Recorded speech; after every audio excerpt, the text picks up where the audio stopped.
Have you ever got punched in the face? No. I was hit with a belt. I was not punched in the face. By your dad? No. God forbid. No, my dad. Same. No. Very different upbringing. Yeah. No, my parents are. As I say, my So parents. who are hit you with the belt? At school when I was in high school. Somebody hit you with a belt. Oh yeah, it was a bad story. It was like it was at a sleepover. They used to have what was called a Shabbaton. It was a Jewish school in high school. They had like a Shabbaton. They put me in so I bounced around a lot educationally when I was a kid. So in the Jewish community, very often you start your kid off at a Jewish school and then they stay in Jewish schools all the way through high school. Yeah. My family became Orthodox when I was 11. So when I first went to Jewish school, I was already entering a class where all the cliques had been formed.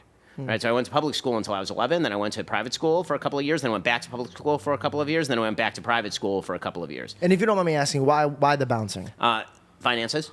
Some of it was Okay. finances. Some of it was... So that your parents wanted you to be there, but sometimes they couldn't afford you to do that. Yeah, for sure. When I was in 5th and 6th grade, I went to a private Jewish day school. They couldn't afford for me to do that 7th and 8th grade. 7th and 8th, I went to Walter Reed, right over here. Okay. And I went to the magnet school. May I over ask there. you, which one do you prefer when it comes to educational learning? So I think that they offered different things. The magnet school was phenomenal intellectually, but values-wise, not so much. And I'm a big believer in the idea that smart kids tend to continue to be smart as long as you don't really, really screw things up. But values can be jacked by the time you're 15 or 16 years old. We'll circle back to the whole like school thing because there's a whole education thing I kind of want to learn from you. But I want to hear the rest of the story. Yeah. So I mean, when I went to high school, I was a couple of years. I'd skipped 3rd grade, and then I got to high school, and because I'd been in a magnet school, I'd already learned everything in 9th grade. So I just skipped right into 10th.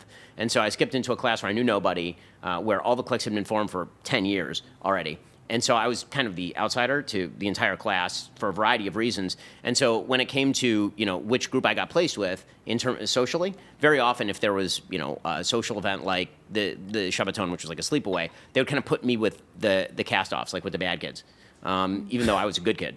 And like very good kid. And so, I ended up there. They were bullies, so they, hit me with belts, that kind of stuff. So it was really bad. And so, again, I could sort of use that as, okay, it's me, but I don't know. Some of it's probably makeup. I never thought it was me. I always thought they were just assholes. And so it's like, okay, fine. So they're bad people. But again, I think part of that is just being. There's something to the idea of, to use a sports analogy, constantly being the visiting fan at a home game. And for me, my whole life, it was kind of like that. Right? I've been a conservative person living in blue areas my whole life until the last few years. I'm an Orthodox Jew living in non-Jewish areas for a lot of my life. I was a newcomer to the Jewish community when I came in to the Orthodox community. So I was always sort of I'm a White Sox fan going to Angels games my entire childhood, right? So literally I have sort of a pathological draw toward rooting for the team that's visiting.